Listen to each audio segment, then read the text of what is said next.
Morning students. आज का हमारा नया कॉन्सेप्ट है पूंजी पर ब्याज। इससे पहले हम आरएन पर ब्याज पढ़ रहे थे, उसकी कैलकुलेशन कैसे करते हैं वो मैंने आपको बताया था। आज हम पढ़ते हैं पूंजी पर ब्याज, इंटरेस्ट ऑन कैपिटल। कोई भी बिजनेस शुरू करने के लिए जो भी बिजनेस का मालिक होता है वो बिजनेस में पैसे लगाता है, और पैसे लगाता है उसको अपन कैपिटल बोलते हैं। तो ऐसे ही साझेदारी फर्म में जो भी साझेदार होते हैं वो साझेदारी फर्म में जो भी राशि लगाते हैं मतलब अपनी पूंजी लगाते हैं। अब पूंजी लगाते हैं तो बदले में क्या करते हैं कि वो पूंजी पर फर्म से ब्याज लेते हैं। एक तरीके से जैसे बाहर के किसी व्यक्ति से पैसा लिया, ऐसे ही फर्म जो है वो साझेदारों से पैसा लेती है और बदले में उनको ब्याज देती है। तो उसको अपन बोलते हैं इंटरेस्ट ऑन कैपिटल। सीधी सी बात है कि फर्म जो है वो ब्याज देती है तो फर्म के लिए तो खर्चा हो गया और साझेदारों के लिए एक इनकम हो गई। लेकिन आज हम बात करने वाले हैं कि इस पूंजी पर ब्याज की गणना कैसे होती है, मतलब कितने महीने का कैसे क्या ब्याज लगेगा, कितनी अमाउंट होगी इंटरेस्ट की, वो कैलकुलेट करनी है। ठीक है, उसके लिए आपको दो तीन बातों का ध्यान रखना पड़ेगा। सबसे पहली तो बात हो गई कि ये जो पूंजी पर ब्याज होता है, इंटरेस्ट ऑन कैपिटल, हमेशा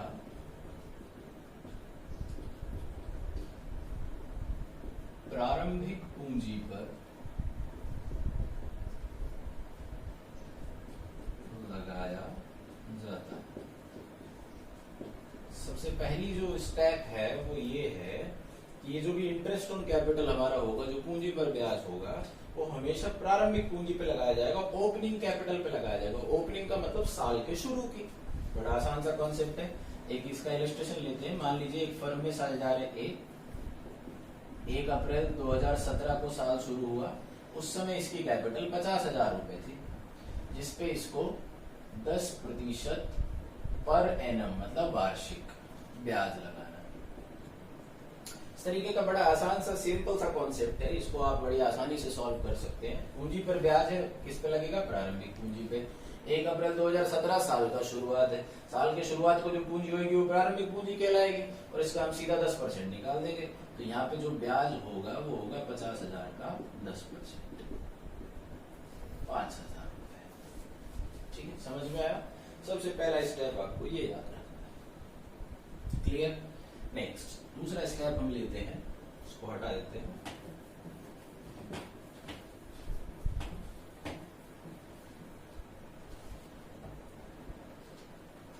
दूसरा पॉइंट डाल के इसको आपको लिखना है कि यदि किसी साझेदार द्वारा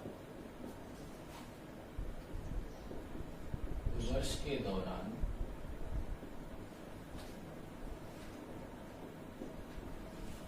अतिरिक्त पूंजी मतलब एडिशनल कैपिटल लगाई या निकाली जाती है। देखो, साल शुरू हुआ वही हमारा 1 अप्रैल 2017 को, एंड हो रहा है 31 मार्च 2018। एक ही पूंजी साल की शुरुआत में कितनी थी? 50,000। लेकिन कई बार क्या होता है कि साझेदार वर्ष के दौरान मतलब जैसे जैसे ईयर चलता जाता है तो आवश्यकता पड़ने पर अतिरिक्त पूंजी और लेकर के आते हैं, मतलब पूंजी बढ़ा लेते हैं अपनी, और कई बार उनको जरूरत पड़ती है तो पूंजी को विड्रॉल भी कर लेते हैं, निकाल लेते हैं। तो या तो पूंजी लगाई जाएगी या निकाली जाएगी। तो अगर ऐसा किसी साझेदार ने वर्ष के दौरान किया है कि उसने या तो अतिरिक्त पूंजी लगाई होगी या पूंजी व्यवसाय से निकाल ली होगी, तो अब सीधा इस पे तो ब्याज लगा नहीं सकते। तो थोड़ा सा आपको ध्यान देने की जरूरत है। इसकी गणना वैसे इस स्टेप की गणना दो तरीके से हो सकती है। एक तो जो अपन ने प्रोडक्ट टेबल पढ़ी थी आईओडी में, इंटरेस्ट ऑन ड्रॉइंग्स में, वहां वैसे भी इसकी गणना हो सकती है। लेकिन मेरा कहना यह है कि आप इसकी गणना समय को आधार मान के करें। तो आप क्या ध्यान रखना कि ऐसी स्थिति में सामयिक आधार या समय के आधार पर हम गणना करेंगे। बड़ा आसान सा कॉन्सेप्ट है, अभी बता देता हूं इसको। 1 अप्रैल 2017 को साल शुरू हुआ, ये हमारा सवाल बन जाएगा। 1 अप्रैल 2017 को साल शुरू हुआ, 31 मार्च 2018 को ईयर एंड होगा। एक साझेदार ए जिसकी वर्ष के प्रारंभ में 1 अप्रैल 2017 को पूंजी कितनी थी? 50,000। इसने क्या किया कि 1 जुलाई को 30,000 रुपए और लगा दिए, मतलब अतिरिक्त पूंजी लगा दी, और 31 दिसंबर को इसने क्या किया कि 10,000 रुपए निकाल लिए, मतलब विड्रॉल कर लिया। यहाँ तो लगाया और यहाँ निकाल लिया। अब गणना करनी है पूंजी पर ब्याज की, तो आप क्या ध्यान रख रहे हो? समय का आधार। अब अपन समय को आधार लेके चलेंगे। जैसे मान लो इंटरेस्ट ऑन कैपिटल की गणना करनी है ए की। अब ए की शुरुआती पूंजी के आधार पर लेंगे। अब ये स्टेप बन जाएंगे। ए की शुरुआत में पूंजी कितनी थी? 50,000। मान लीजिए रेट अपने को सवाल में दी हुई रहती है, रेट मान लीजिए 10% है। ऐसे अपन ब्याज निकालते ना, नॉर्मल जैसे ब्याज निकालते हैं, नॉर्मल इंटरेस्ट निकालते हैं, वैसे भाई प्रिंसिपल अमाउंट हो गई, रेट हो गई। अब अपने को समय लेना है। अब समय में आधार अपन यहां से लेंगे शुरुआत से, ठीक है। 1 अप्रैल। अब पूंजी चेंज कब हुई? जुलाई में। तो अप्रैल, मई और जून, ये 3 महीने तो पूंजी कितनी रही? 50,000। तो यहाँ पे अपन 3 महीने का इंटरेस्ट लगा देंगे। अच्छा, अब इसके बाद बताओ पूंजी कितनी हो गई 1 जुलाई को? 50 तो पहले से थी, 30 इसने और लगाई तो कितनी हो गई? 80,000।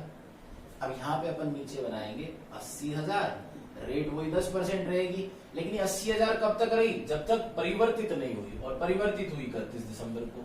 कब से कब तक? जुलाई से लेके 31 दिसंबर तक। तो जुलाई, अगस्त, सितंबर, अक्टूबर, नवंबर और दिसंबर, तो पूरे 6 महीने पूंजी हमारी रही 80,000। अब क्या परिवर्तन आया? 10,000 इसने निकाल लिए, तो अब पूंजी कितनी रह गई? 70,000। रेट वही 10%। कितने दिन रही? दिसंबर से और ईयर एंड तक, 31 मार्च तक। तो जनवरी, फरवरी, मार्च, 3 महीने ये रही। इसको सॉल्व करके और हम ब्याज निकाल देंगे। 2 जीरो से 2 जीरो काट देते हैं,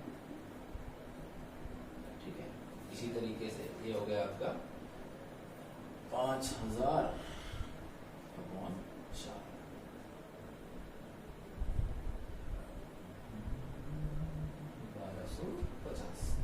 इसकी अगर अपन बात करें,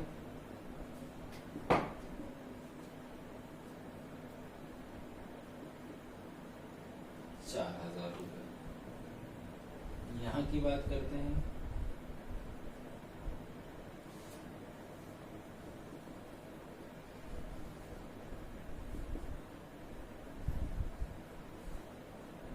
₹1,750। अभी रुको जोड़ देंगे, 4, 5, 6, 7।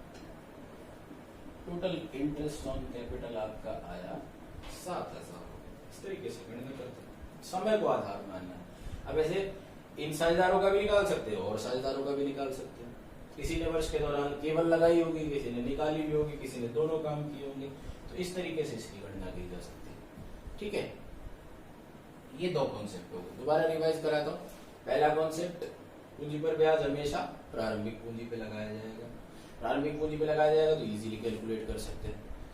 दूसरी बात, यदि वर्ष के दौरान अतिरिक्त लगाई है या निकाली है तो आधार रहेगा हमारा समय का आधार। समय का आधार का मतलब है कि जो पूंजी जितने समय तक रही उतने ही समय का ब्याज कैलकुलेट कर लो आप। अब जैसे शुरुआत में पूंजी 50,000 थी, कब तक नहीं बदली? जुलाई तक नहीं बदली, क्योंकि अप्रैल, मई, जून 3 महीने एक जैसे रही। फिर इसने 30,000 और लगा लिए तो 80,000 हो गए। 80,000 का वही 10% और 6 महीने का। 6 महीने का क्यों? क्योंकि पूंजी बाद में चेंज 6 महीने के हिसाब से हुई है। तो इस तरीके से हम इसकी कैलकुलेशन कर सकते हैं और लास्ट में सबको जब जोड़ देंगे तो ऐसे आ जाएगा। इसी का एक तरीका आपका प्रोडक्ट टेबल बना करके भी कर सकते हैं, जैसा हमने इंटरेस्ट ऑन ड्राइंग्स में सीखा था। वहां से भी अगर आप वही total drawings into rate upon 100 into 12 करके जो फर्स्ट मेथड लगाते हैं तो भी उसका आंसर इतना ही आएगा। आप इसको क्रॉस वेरीफाई और क्रॉस चेकिंग भी कर सकते हैं, ठीक है। बड़ा आसान सा कॉन्सेप्ट है, इसी को आपको समझना है। Thank you.